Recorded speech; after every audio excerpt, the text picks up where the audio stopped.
কাজ করেছে, কালিমাকে উঁচা করেছে, তুমি আমি কি শয়তানের এজেন্ডা হয়ে কাজ করছি? একটু ভাবো, তুমি আমি কি শয়তানের এজেন্ডা হয়ে কাজ করছি? এজন্য যুবকদেরকে বলবো যে খুশি উদযাপন করতে গিয়ে যেন গুনাহ না হয়। জ্ঞানী যারা বুঝে তারা শুধু ইশারায় অবুঝকে বুঝাইতে পারে কে কোথায়। সবাই মনে হয় বিষয়টা বুঝে ফেলেছে। সেজন্য খুশি উদযাপন যেন লাগামের মধ্যে থাকে, লাগামহীনতায় যেন না হয়। আমাদেরকে আল্লাহ তাআলা তৌফিক দান করুন, আমিন। সবাই চিল্লায়ে বলেন আমিন।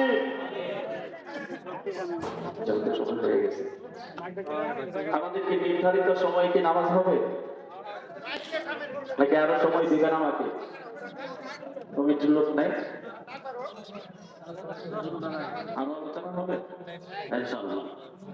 আমাদের খুশিটা যেন আমাদের লাগামের ভিতরে হয়।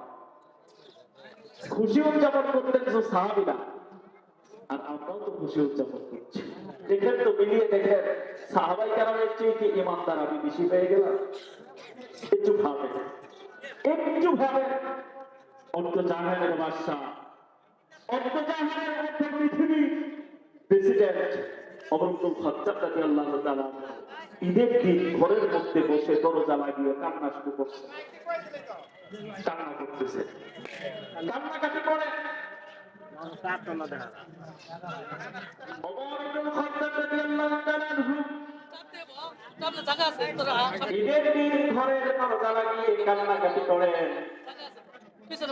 সময় হয়ে গেছে নামাজের, নামাজের সময় হয়ে যাওয়ার পর সাহাবীরা দেখলেন আমিরুল মুমিনিন ওমর ইবনুল খাত্তাব এখনো ঘর থেকে বের হন নাই। সাহাবায়ে কেরামের একটা দল ওমর ইবনুল খাত্তাবের বাড়িতে গেলেন, যাওয়ার পরে খোঁজ নেওয়ার জন্য আমিরুল মুমিনিন কি অসুস্থ হয়ে গেলেন কিনা, আমিরুল মুমিনিনের কোনো সমস্যা হলেন কিনা।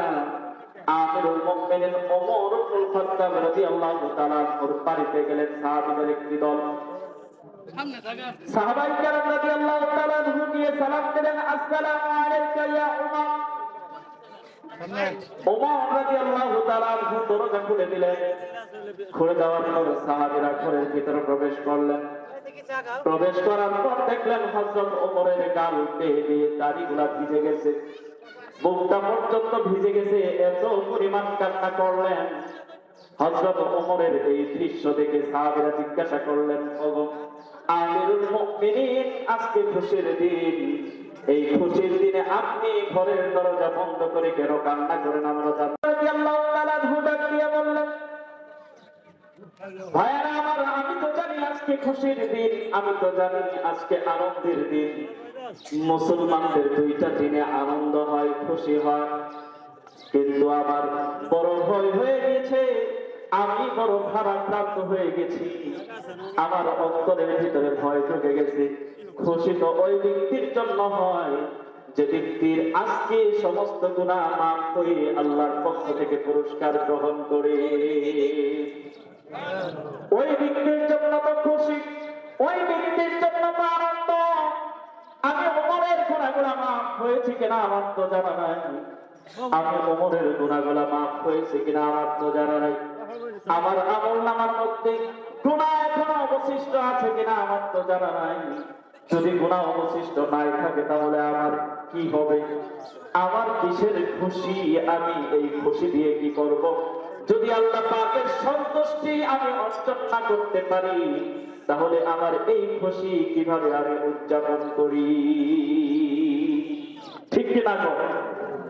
হযরত ওমর ইবনুল খাত্তাব রাদিয়াল্লাহু তাআলা বললেন, আল্লাহর নবীর সাহাবীরা, আপনারা শুনুন, আমি এই কথা বলি, যেহেতু আমার জানা নাই আমার গুনাহ মাফ হয়েছে কিনা, এজন্য আমি ঘরের দরজা বন্ধ করে আল্লাহ তাআলার কাছে আমি রোনাজারি করছি, কান্নাকাটি করছি, যাতে করে আল্লাহ রাব্বুল আলামিন আমার জিন্দেগীর সমস্ত গুনাহ মাফ করে দেয়,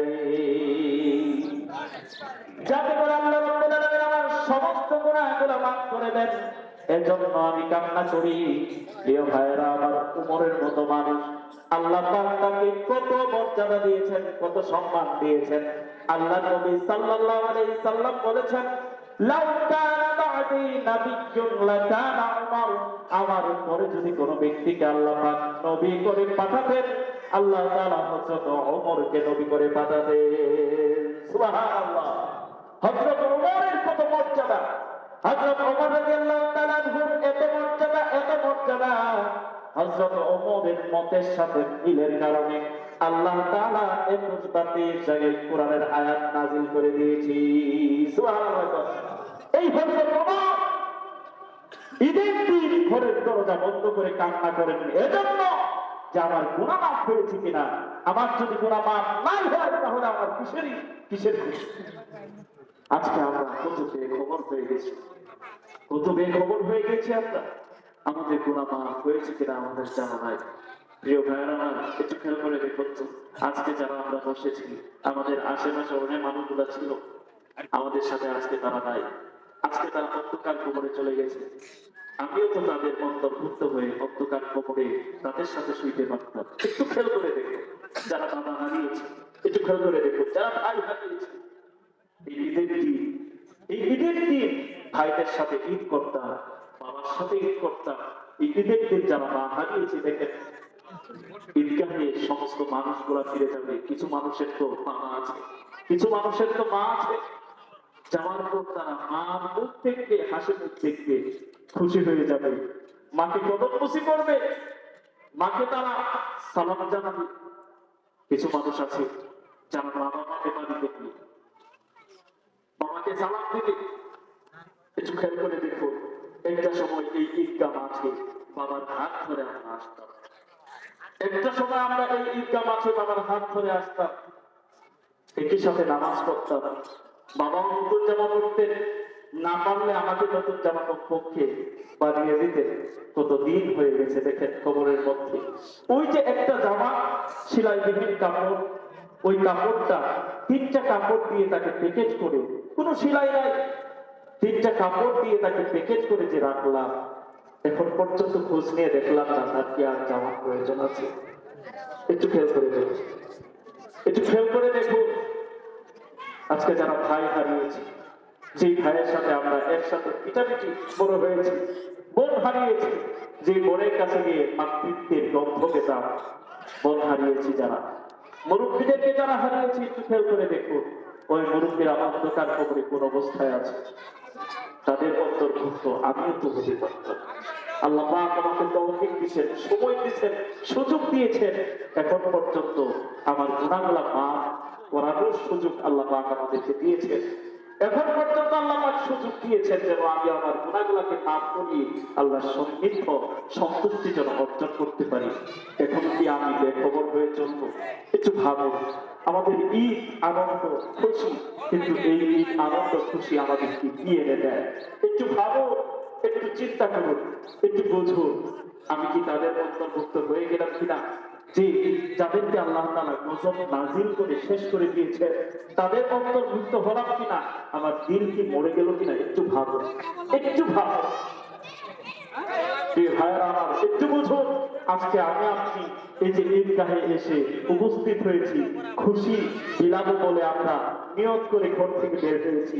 আজকে আমার আপনার মতো হাজারো মানুষ দেখেন হসপিটালের বেডে শুয়ে আছে। একটু ভাবুন, আজকে আমার মানুষ, আমার আপনার মতো অনেক মানুষ ডক্টরের পিছনে ঘোরাঘুরি করছে। কেউ বা তার বাবা অসুস্থ, কারো মা অসুস্থ, কারো পরিচার টুকরা সন্তান অসুস্থ, আইসিইউতে আছে, তারা আল্লাহর কাছে ক্ষমা করছে, ক্ষমা চাচ্ছে, কত মানুষের কাছে গিয়ে হাত পাচ্ছে। আর সেই জায়গা থেকে আল্লাহ তাআলা আমাকে আপনাকে যাচাই করে বাছাই করে তৌফিক দিলেন খুশি উদযাপন করার জন্য। কিন্তু আমার খুশিটাকে আল্লাহর নাফরমানি দিয়ে ভরে গেল কিনা? একটু ভাবুন, একটু চিন্তা করুন। আল্লাহ পাক আমাদেরকে সঠিকটা বোঝার তৌফিক দান করুন। আল্লাহ পাক আমাদেরকে আখিরাত বুঝবার তৌফিক দান করুন।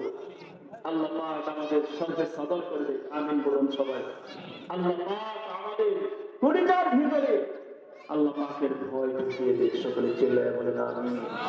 প্রিয় ভাইরা আমার, পরিশেষে 2-3টা কথা বলে আমি শেষ করবো। অনেক আলোচনা, এগুলা আলোচনা করতে গেলে অনেক সময়ের ব্যাপার।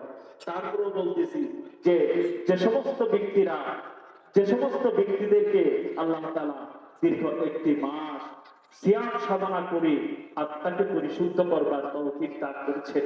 ওদের ব্যাপারে আল্লাহ তাআলা কুরআনুল কারীমের সূরাতুল আ'লার মধ্যে ঘোষণা দিয়ে বলেন, আল্লাহ তাআলা বলেন, ক্বাদ আফলাহা মান তাযাক্কা।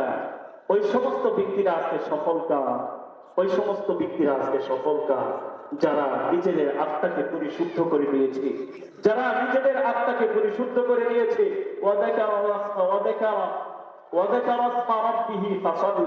তাদের প্রভুর নাম তারা নিয়েছে, উঁচু করেছে প্রভুর নামকে, এবং তারা মুসল্লায় এসে, ঈদগাহে এসে বিভিন্ন জায়গায় তারা সেজদায় অবনত হয়ে গিয়েছে। যারা আল্লাহর সান্নিধ্য পাওয়ার জন্য নামাজ আদায় করেছে, ওই সমস্ত ব্যক্তিদের ব্যাপারে আল্লাহ তাআলা বলে যে তারা হলেন আসল এই পৃথিবীর মধ্যে সফলকাম ব্যক্তি। আলহামদুলিল্লাহ। সবাই আল্লাহ তাআলা আমাদেরকে তৌফিক দান করেছেন। আমরা দীর্ঘ একটা মাস সিয়াম সাধনা করেছি, জিকির আজকার করেছি, যতটুকু তৌফিক পেয়েছি, কোরআন তেলাওয়াত করেছি, আল্লাহ পাক তৌফিক দিয়েছেন, আল্লাহ তাআলার নাম আমরা নিয়েছি, এবং পরিশেষে আজকে ইয়াউমুল জায়েজা পুরস্কার দিবসে আল্লাহ তাআলা উপনীত করেছেন। উপনীত করবার পরে আল্লাহ তাআলা আমাদেরকে আল্লাহর সান্নিধ্য পাওয়ার জন্য সিজদা দেওয়ার মতো ব্যবস্থা করেছেন, তৌফিকও দিয়েছেন। আলহামদুলিল্লাহ। জোরে করে সবাই। প্রিয় ভাইয়েরা আমার, আরেকটা কথা আপনাদেরকে, আরেকটা হাদিস শুনিয়ে আমার আলোচনা আমি শেষ করব।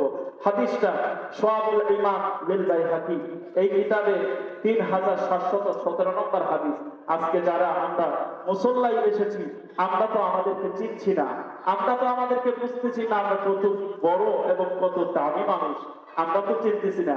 অথচ আজকে যখন এই সময়টা যখন হয়ে যায়, আল্লাহ সুবহানাহু ওয়া তাআলা এই রাস্তার যতগুলো রাস্তা আছে সমস্ত রাস্তা মুড়ে মুড়ে ফেরেশতাদেরকে দাঁড় করিয়ে দেন, ফেরেশতাদেরকে দাঁড় করিয়ে দেন। ফেরেশতারা আগত মুসল্লিদের মাগফিরাতের জন্য দোয়া করতে থাকে। ফেরেশতারা আগত মুসল্লিদের উপর রহমত বর্ষণের দোয়া করতে থাকে। আল্লাহু আকবার। জোরে বলুন না। এরপর যখন ঈদগাহে চলে আসে, বিশ্বনবী সাল্লাল্লাহু আলাইহি ওয়াসাল্লাম হাদিসের ভাষায় বলেন, وقد قال رسول الله صلى الله عليه وسلم فإذا كان يوم عيده يعني يوم فطره, যখন তোমরা ঈদুল ফিতরে উপনীত হয়ে যাও, আল্লাহ সুবহানাহু ওয়া তাআলা আসমানের নিষ্পাপ ফেরেশতাদেরকে নিয়ে তোমাদের এই সমবেত, তোমাদের এই সমবেত দেখে, একত্রিত দেখে আল্লাহ তাআলা ফেরেশতাদেরকে নিয়ে তোমাদের নাম ধরে ধরে আল্লাহ তাআলা প্রশংসা করতে থাকে। আল্লাহ তাআলা খুশি উদযাপন করেন। আল্লাহু আকবার। সবাই আল্লাহ সুবহানাহু ওয়া তাআলা বলেন, ইয়া মালাইকাতি মা তাদাউ আজরিন ওয়া ফাআলাহু। আমার ফেরেশতারা তোমরা বলো তো, ওই পরিশ্রম, ওই পারিশ্রমিক, ওই শ্রমিকের বেতন কি হতে পারে যে তার কাজকে সম্পন্ন করে, সম্পাদনা করে শেষ করে? ফেরেশতারা বলেন, রব্বানা জাযাউহু আইয়ুফা আজরুহু। ওগো আল্লাহ, সময় বেতন যে সমস্ত মানুষগুলা, যে সমস্ত শ্রমিকগুলা তাদের কাজকে পরিপূর্ণ করে দেয়, তাদের প্রতিদান হলো তাদের আজর, তাদের পারিশ্রমিককে পূর্ণ করে দেয়। সুবহানাল্লাহ। আল্লাহ সুবহানাহু ওয়া তাআলা তখন ঘোষণা দিয়ে বলেন, আমি শেষ করব, অল্প সময় দেব আপনাদের কাছে। আল্লাহ সুবহানাহু ওয়া তাআলা তখন বলেন, মালাইকাতি আবিদি ওয়া ইমানি ওয়া ফারিদাতি আলাইহিম। ফেরেশতারা আমার বান্দা, আমার বান্দিরা, যারা আমার ফরজকে, তাদের উপর যেই ফরজটা অর্পণ করে দেওয়া হয়েছিল, সিয়াম সাধনার ফরজকে যারা পূর্ণ করলো, সুম্মা খারাজু ইয়াউজুনা ইলা দুআ, এরপরে তারা এই কাজটুকু তাদের ফরজটাকে আদায় করবার পর মুসল্লায় যখন চলে আসলো দোয়া করবার জন্য, তখন তোমরা শুনে রাখো ফেরেশতারা, ইজ্জাতি ওয়া জালালি ওয়া কারামি ওয়া উলুফি ওয়া ইরতিফাই মাকানি লাউজিবান্নাহুম। আমার সমগ্র গুণবাচক নাম দিয়ে আমি তোমাদেরকে বলছি, আমার ওই সমস্ত বান্দারা দোয়া করতে দেরি হয়, তাদের দোয়া কবুল করতে আমি আল্লাহ দেরি করি না। আমি আল্লাহ তাদের দোয়া কবুল করতে দেরি করি না, আর তাদের দোয়া কবুল করে তাদের মাটি দিয়ে এই কথা বলি, ফায়াকুলু ইয়ারজিউ ক্বাদ গাফারতু লাকুম ওয়া বাদালতু সাইয়্যাতিকুম হাসানাত। আমার বান্দারা তোমরা শুনে রাখো, তোমাদেরকে অবশ্যই আমি মাফ করে দিয়েছি এবং তোমাদের যাবতীয় গুনাহগুলোকে মাফ করে গুনার পরিবর্তে আমলনামায় সওয়াব দিয়ে দিয়েছি। এত আস্তে সুবহানাল্লাহ, আওয়াজ দিয়ে বলেন সুবহানাল্লাহ। প্রিয় ভাইরা আমার, বিশ্ব নবী সাল্লাল্লাহু আলাইহি সাল্লাম হাদিসের শেষে কি জেনে বলেন, ফায়ারজিউনা মাগফুরান লাহুম। তারা যখন এই মুসল্লা থেকে বের হয়ে যায়, তখন সত্য তার পাপ পেশাব করলে, ভূমিষ্ঠ হয়ে গেলে যেমন নিষ্পাপ হয়ে যায়, সমস্ত বান্দাগুলা মুসল্লা থেকে নিষ্পাপ অবস্থায় বাসায় ফিরে যায়। নিষ্পাপ হয়ে যাওয়ার পর পরের হাদিসটা শুনুন, বিশ্বনবী সাল্লাল্লাহু আলাইহি সাল্লাম বলে, এরপরে ওই নিষ্পাপ ফেরেশতারা যারা রাস্তায় দাঁড়িয়ে আছে, এই নিষ্পাপ মানুষদের সাথে মুসাফা করে এবং কোলাকুলি করে। আল্লাহু আকবার, একটু জোরে বলবেন না? এজন্য আজকে আমরা এখানে আসছি, আল্লাহ পাক আমাদের জিন্দেগীর সমস্ত গুনাহ মাফ করুন, আমিন করুন। নিষ্পাপ বানিয়ে দিন, আমিন করুন। আল্লাহ তাআলা ফেরেশতাদের মুসাফা মুআনাকা নেবার তৌফিক দান করুন, আমিন করুন। পরিশেষে কথা হলো, প্রিয় ভাইরা আমার, আল্লাহ নবী সাল্লাল্লাহু আলাইহি সাল্লাম বলেন, আমাদের আমল রমজান শেষ, আর মাত্র শাওয়াল মাসে আরেকটা কাজ আছে, আরেকটা আমল আছে। বিশ্বনবী সাল্লাল্লাহু আলাইহি সাল্লাম বলেন, রমজান মাস শেষ করার পর, রমজানের ফরজ ইবাদত শেষ করার পর আমি রাসূলের সুন্নাহ যদি কেউ শাওয়াল মাসে 6টা রোজা কেউ যদি রাখতে পারে, আল্লাহ পাক তার আমল নামায় 1 বছর রোজা রাখার সওয়াব দিয়ে দেন।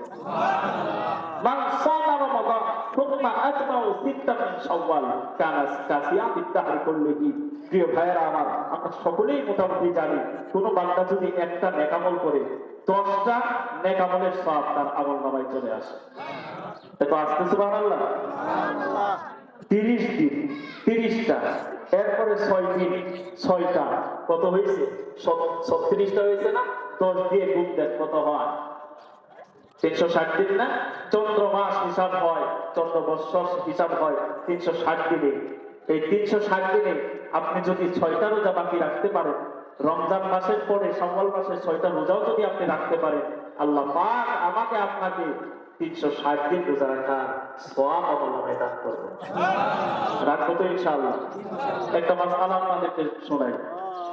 বাহরুর রায়ের কিতাবুস সাওম, ফতোয়ায়ে শাফি, রদ্দুল মুহতার, তুবলুল মুখতার, ফতোয়ায়ে হিরদিয়া, ফতোয়ায়ে তাতার খানিয়া, বাজ্জাজিয়া, ফতোয়ায়ে কাজী খান, এই সমস্ত ফতোয়ার কিতাবের মধ্যে এসেছে, কোনো বান্দা যদি, কোনো ব্যক্তি যদি কাজা রোজাও রাখে শাওয়াল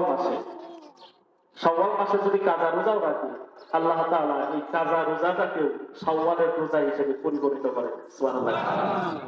নিয়ত কিন্তু শাওয়ালের, এই নিয়ত কিন্তু কাজা। নিয়ত কি? কাজা মানে 1 ঢিলে 2 পাখি। কথা বুঝতে পারছেন? আপনি শাওয়াল মাসে কিসের রোজা রাখতেছেন? কাজার রোজা রাখতেছেন, আপনার আমল নামায় শাওয়ালের রোজা উঠে যাবে। আল্লাহু আকবার বলুন। এজন্য যে সমস্ত ভাইদের, বোনেদের, মা বোনদের কাজার রোজা হয়ে গেছে, কাজা হয়ে গেছে রোজা, সে সমস্ত মা বোনদেরকে, ভাইদেরকে আমি আহ্বান করতে চাই, এই কথা, শাওয়াল মাসের ভিতরে আপনার রোজাগুলা রেখে দেন। আপনার কাজার রোজাগুলা শাওয়াল মাসেই শেষ করেন। আল্লাহ তাআলা আমাদেরকে আমাদের তৌফিক দান করুন, সকলে বলি আমিন। যেহেতু অনেক সময় হয়ে গিয়েছে, আপনাদেরকে অনেক কষ্ট দিয়েছি, সময় ওভার হয়ে গিয়েছে, এখন আমরা নির্ধারিত সময় যেহেতু রাখতে পারি নাই, আপনাদের কাছে আমি সর্বপ্রথম মাপ চেয়ে নিচ্ছি।